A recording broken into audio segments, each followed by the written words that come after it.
Good evening, ladies and gentlemen, and welcome to another episode of Coffee and Chaos. And I'm very happy to have as my guest tonight Jamil Alexander, who is, really making an awful lot of noise as far as community service and as far as giving back to the community and really causing a big change in young people's lives. And Jamil, it's very nice to have you on the show. So first, thank you again.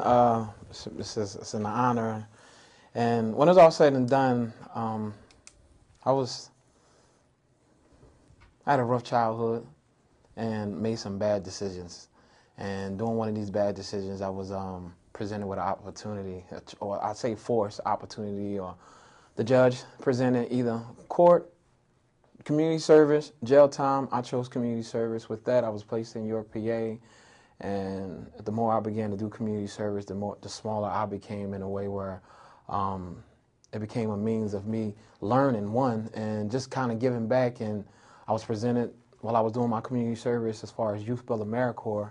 And by the time I finished my hours, I wound up enrolling in the program, and the rest is history. Here we are. Now, initially, Okay. when the judge laid out this, you're a young man, relatively young man, and you're facing jail time. Yeah. Initially, did you think, well, the community service is an easy way out, or?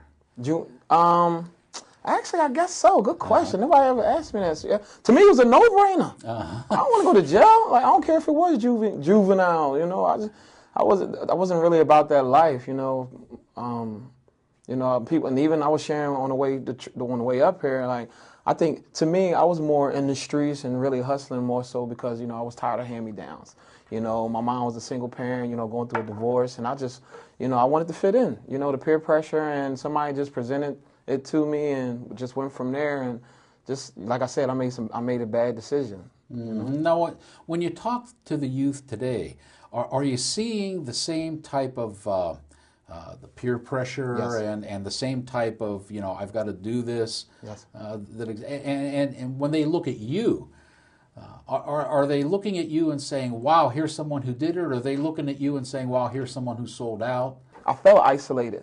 Really? I felt isolated from the streets in a way where, I say this all the time, like they didn't embrace me anymore. Like, yo, like you didn't cross over, and I felt isolated in a way. I was too good for the hood, but I wasn't good enough to be professional. So I was like in that I was lingering between the two, like, okay, where am I going to go? So service and just giving back, and Youth Build and AmeriCorps, as far as the service, more intentional about it. I said, you know what, I'm going to focus on this. I don't want to get into more trouble. Just let me continue to help out in the community. And eventually, the kids started gravitating to me only because, like, when I'm sitting down doing their homework, they didn't know my past. They didn't judge me on my past. So it was almost like the more I helped them, I saw myself, and we just started building a relationship. Then the parents started coming, and then when I went back home, I would go back to Philadelphia.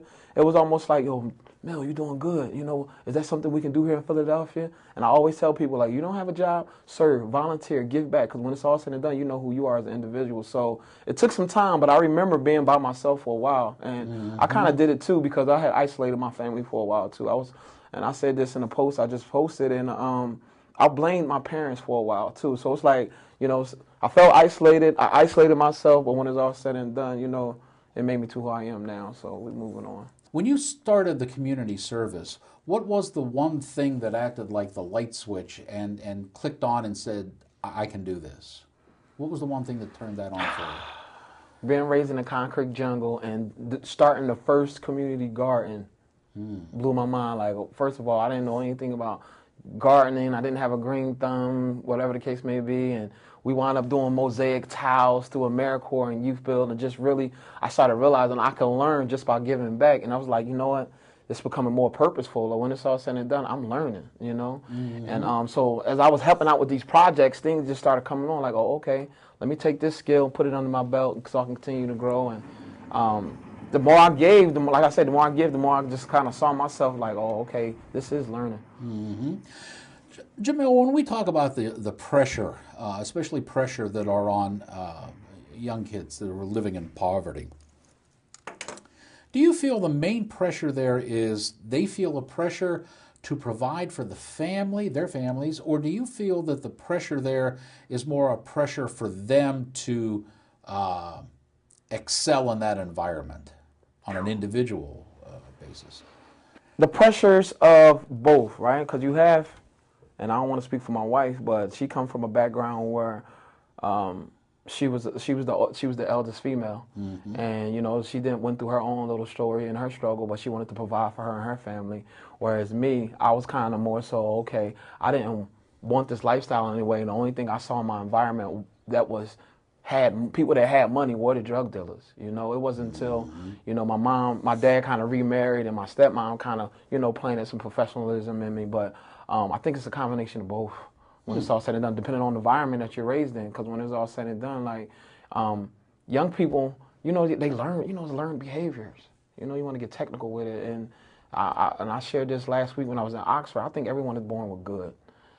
Coming in as a young person, just looking up to people, but then after a while, okay, if that person gets money and this is how he's doing it, I'm gonna gravitate to that. And so a little combination of both. That's interesting. That's the old Jean-Jacques Rousseau theory that everyone is born, with basic goodness in them, and it's the environment and the society that turns them down the road. That's interesting.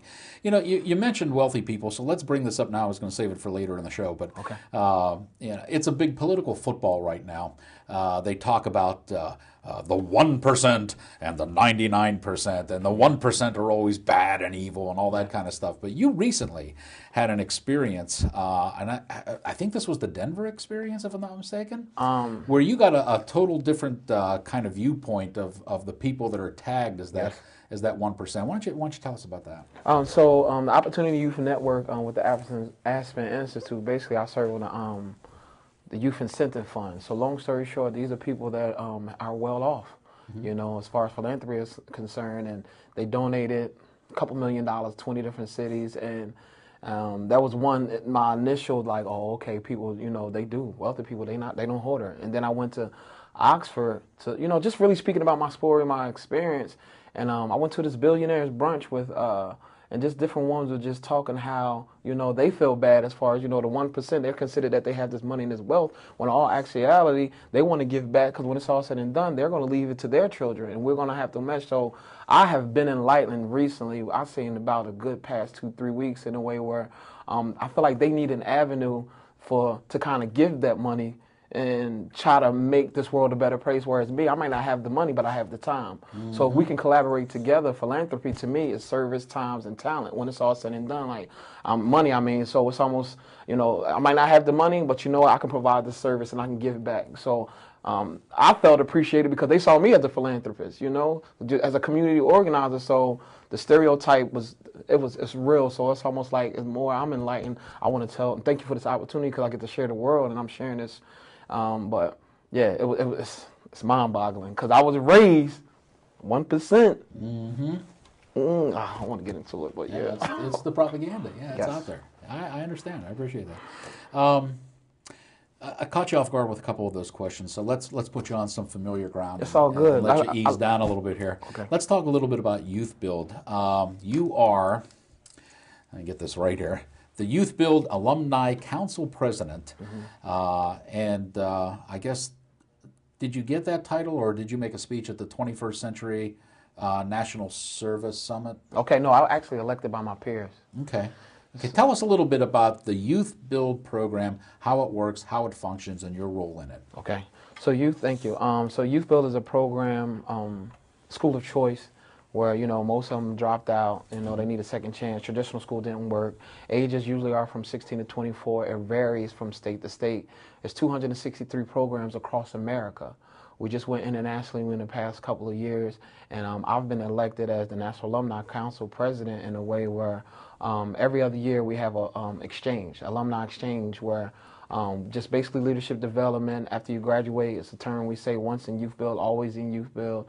And how can we make each other better and the program better? So we give input to the policy up top at headquarters in Boston, and then from different regions, we do leadership development with the students and the alumni. What's involved in leadership development? So I think, to me, that's what kept me. After the program was done, the afterlife with the alumni, prime example, Sister Chris and Brother Serge that I came up here with together. and actually introduced me to you and kind of built this relationship. To me, the leadership development as far as, helping your community, giving back, as far as civic engagement. Now, another stigma that was voting wasn't for me. It wasn't for the oppressed. It wasn't for low economy. But you know what? Your voting is your right. It was one of them leadership development components with youth building in a way where if you want to be heard, vote. You know, when it comes to low-income urban communities, me being from the hood where I'm from, I just know, okay, I'm not going to vote because that doesn't affect me. But it does, and you've opened my eyes to that. So it's more than just a school. It's more of a leadership development component. So after you graduate, what resource can we connect you to so you can sustain yourself and your family? I got to imagine that it's got to be kind of difficult to even through an organization like Youth Build to push the concept of service and giving back and service to a community in a generation that is being tagged as an entitlement generation, a generation that feels that they are owed. Gimme. Yes, exactly. How do you combat that attitude? Be present. Be present. Like I said, like the whole entitlement thing, gimme. They want, it's crazy because it is a gimme because I feel like I'm going to speak from my experience. I feel like I wanted a way out. So I had to take that opportunity and use it. So it's almost like you have to be frustrated to a point where, okay, let's do something different. As far as the whole civic engagement, it's hard. Like I said, I went to a point where I was talking so much. People were like, come on, Mel, you preaching too much. Like, I don't want to hear that. Mind you, I still live on the block, right? I still live there, I respect my neighborhood and they respect me and we got this relationship. But, I don't force it on them. When you try to force it on people, they don't take it. They regurgitate. They let it out. Whereas now, I could just walk through the neighborhood. You know what? If you need me, I'm still here and I'm available. I'm present. So now it's like, okay, well, we know we can go to Mr. Jamil for this particular thing or this particular issue. I'm still of service. So my thing is like, don't force it on people. When people are ready, they'll come around. We've got a lot more to talk about with my guest tonight, Jamil Alexander. There's a charter school. There's a whole lot of things going on, and we'll find out about them when Coffee and Chaos continues right after this.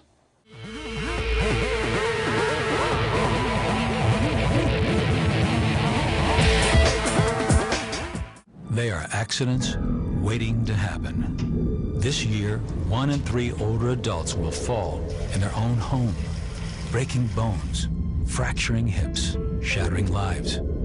Yet many falls can be prevented, meaning they're not really accidents. To make your home safer, visit orthoinfo.org/falls, a public service message from the American Academy of Orthopedic Surgeons, where staying on your feet is doctor's orders.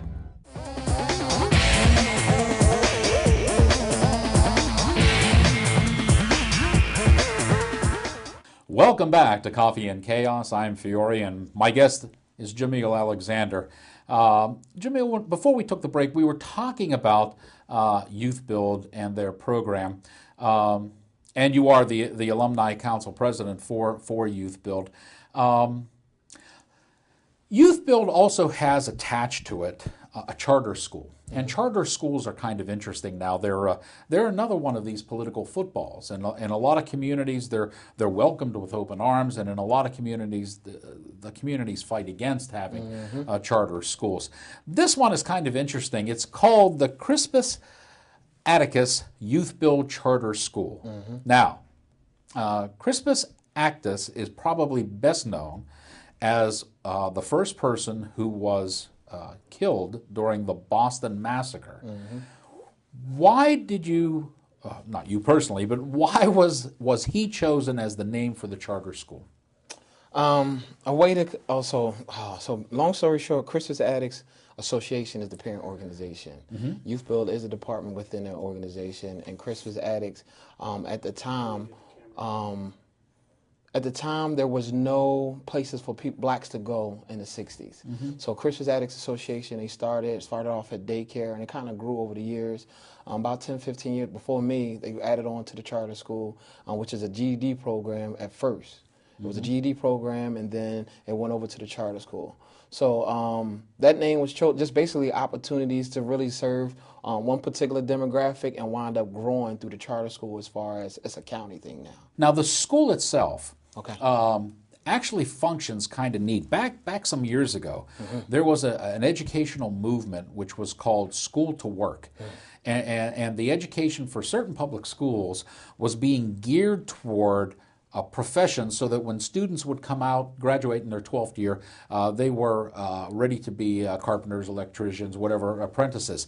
It seems this school is a little bit similar in that you have an academic segment, Yes. and then you go right into construction training. Is this an offshoot from that School to Work program? Are you gearing the kids basically to come out and go into the construction business afterwards, Yes. or is it more expansive than that? Yes, and it's not just specific on construction also. Like I said, it varies from state to state. And what happens is we say rebuilding lives while rebuilding our communities, okay? The academics 1 week on, work 1 week off. So you're kind of getting a whole hands-on training that even with the construction, because that's what we do at Youth Build in York, the construction, you still have theory. When you go back to the class to kind of give that real life, that on-hands approach in a way where even when we're doing the mental toughness aspect as far as in the morning, people say soft skills. We call them essential skills in a way where just knowing how to do a time sheet, knowing how to get up and be on time for work, just really teaching people with the work ethic. That's that part of that leadership development I didn't mention earlier. So when it's all said and done, the academics, and by the time you leave, you will be a young person, developed and ready for the world. I got to think that's also, mixing the two together like that also would make for a much more rounded worker that somebody would want to hire. Yes. Now you mentioned that mental toughness thing, and that's actually in the charter. It says we will teach you mental toughness. What do? Pound on these kids all day or something? What the hell is mental toughness? It's more of a mind, body, and soul approach in a way where it's not a boot camp, it's a root camp. What issues are you coming in with? It's almost like a orientation process. So before you even go to the school, you go through these 2 weeks where you might have some exercises, some more, and then you have some people coming in doing workshops, talking about time management, talking about budgeting, prioritizing, okay, some real on-hands experiences in a way where, okay, you have a child. You have a test to do. Just really some practicalities and some playing out scenarios during these 2 weeks to make sure you're prepared for this life-changing experience. And if you're not, you know what, we'll be here. And it's almost like a weeding out also, because if you're not ready, there's a lot of people that, the waiting list is crazy. So, if you're not ready, accept the fact that, you can come back when it's all said and done. These 2 weeks is kind of it's like an orientation. People think it's a boot camp, and I don't like saying that. Yeah. It's more of a root camp because you get into the issues, some of the things that, why weren't you successful in a particular high school? What made you come here? How can we be more effective? And then during that mental toughness time, the case managers are getting to know the individuals also, okay, because that's another thing about Youth Build. From 20 to 25 kids, you have a case manager. The case manager is the advocate between the school, the judicial system, and all of that to kind of work with them along this process. Can a student fail the mental toughness aspect of the school? That's a good question. It's not necessarily, I don't want to say fail, but if they're not ready, you'll know. They will know.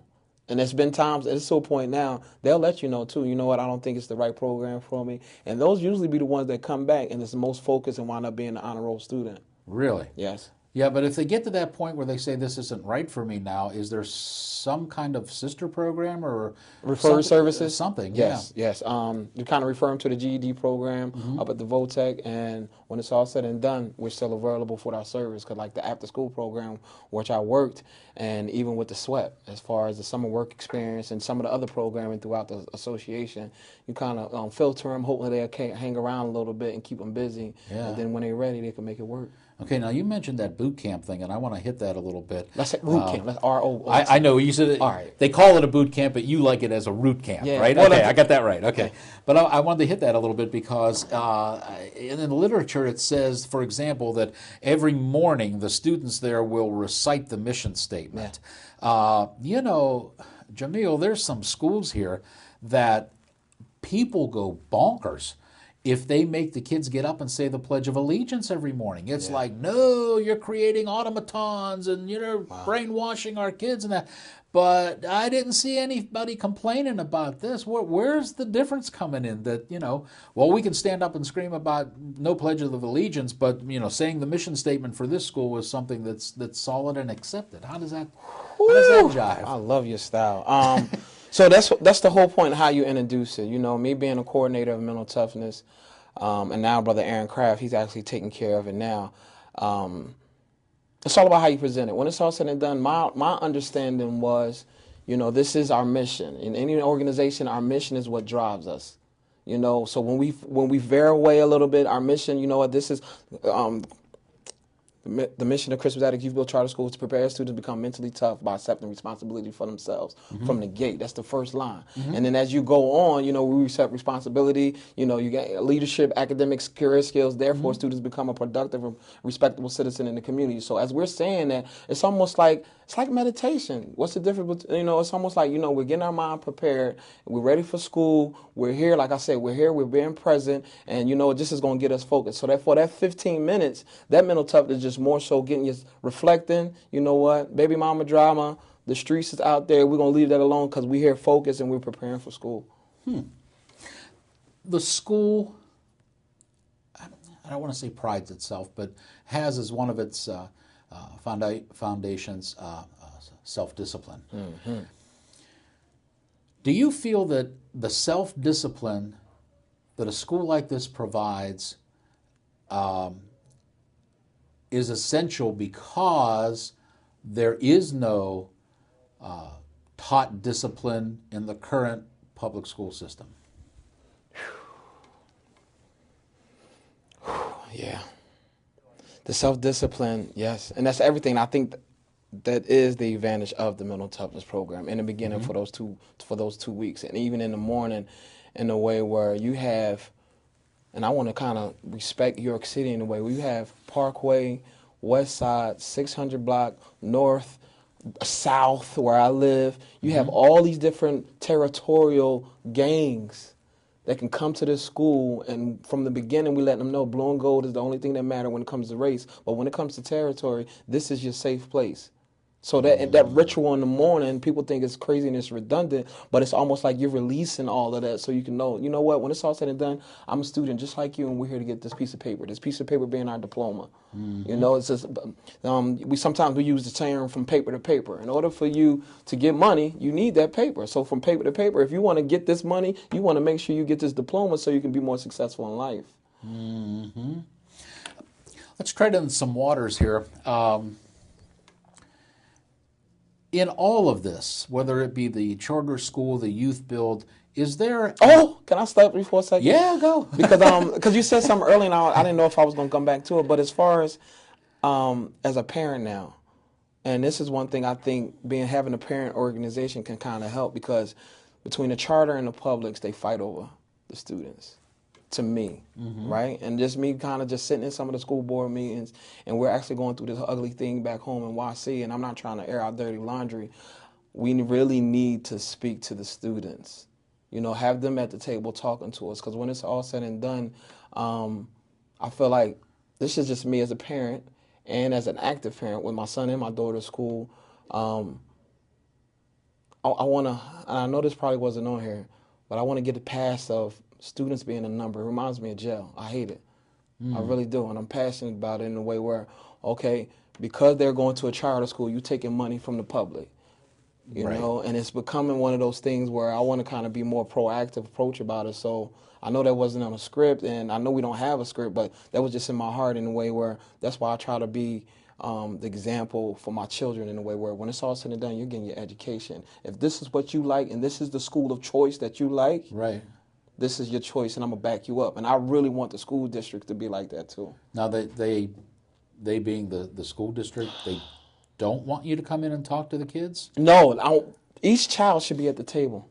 I believe, like, the more you communicate with the kids, they know what they want. You know, it's up to us to kind of guide them along the way, give them the tools to be successful. But just as me being a parent, and I'm putting on my father hat, you know, I'm young, but when I marry my wife, I marry my kids. And I respect our relationship. I have a son in high school and a daughter in elementary school. So it's like I'm on both sides. And I kind of see the fact that I get mad with the politics of school. I get mad with the politics of school. And it's becoming frustrating because we're at a situation back home where one of the schools is being shut down, and then everybody's kind of blaming each other. But when it's all said and done, what does the kids want? What do they want?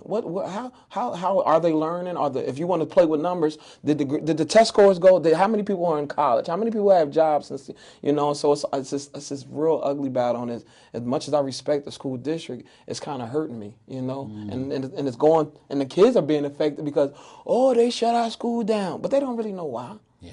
And it's sad. Yeah. And you think some of these principals could probably help out, at least merge. I mean, just kind of, just because we are a charter school, and the difference between Youth Build is, we meet with the school district. Sure. We come up with the plan together as far as how can we integrate, and some of the people that come from the school, they refer them to Youth Build. Okay, you know what, she or he is a problem child. Try Youth Build as an alternative. Mm-hmm. Same thing. You know what? You want to go back to your charter school? You want to go back to your car? You know what? You have the option to. Don't lock them in. Let the children decide. Well, it's a lot in Pennsylvania. It's a lot of charter schools that popped up in the past couple years. There's a lot of them popped up. So I respect the fact it's not about a particular party, but I respect the fact, that people are doing things to kind of, maneuver the money. But at the same time, let the kids have their voice. Yeah. What I was going to say before we went off on the charter schools was no, it's not my bad. I know in your talk, in your personal talks, of course you recognize family and work ethic and what have you, but you always bring in God into the equation as well. Yeah. Is it a general thing under the charter school and Youth Build program, even tying in with AmeriCorps? Is it good to bring in this element of God, this spirituality thing, or is that something that you need to do individually on your own? I've never been asked this question. I appreciate this because I do get in some trouble for it sometimes. Mm-hmm. But I'm a God-fearing man, and the things that I went through so much hell, it had to be God. I appreciate our Youth Build for the opportunity, but I appreciate, when it's all said and done, it starts and ends with Him, and it is what it is. Mm-hmm. I don't force it on anybody, but I know being abused as a child, growing up in a dysfunctional home, and then even being enlightened by my stepmom as far as what family is, God is the key. He's the reason why I'm here. The reason why I'm in Aspen with multi-millionaires and people want to hear my story in Oxford and sitting here in Pittsburgh with you when it's all said and done. Because who am I? So you know what? Thank you, God. Keep it moving. If y'all, some people like, well, Jamil, it's a fine line when it comes to politics, school district, this and that. Yeah. Okay, I don't force it. But I just acknowledge him. What's the difference? Me acknowledge him, and you can have a rapper going on stage. I like to thank God for this award. Yeah, it's okay. Peace and love, man. Yeah. Well, you might be catching some heat on it, but I think it's a good way to catch heat. It's okay. It's a good way to catch heat. I got to thank Jamil Alexander for stopping by our studios today. Very fascinating individual, and certainly doing a lot. We mentioned the Denver thing. You were at Oxford. You were at the White House. Anything else on the big horizon that you got coming up soon? Pittsburgh in the studio. There you go. Chaos and coffee. And you know that nothing else compares to being in the studio. Thank you. That's going to wrap up our edition of Coffee and Chaos this time around. Again, thanks to Jamil Alexander for stopping by. We're going to punch up a URL here for the Youth Build and also for the charter school so you can follow the exploits of Youth Build, and perhaps you know some people that might be able to take advantage of the program. So certainly look them up online and go through that. Thanks to all the cast and crew in the studio today for helping out. Chris, we love you. There you go. Until next time on Coffee and Chaos, I'm Fiore. Good evening, everybody.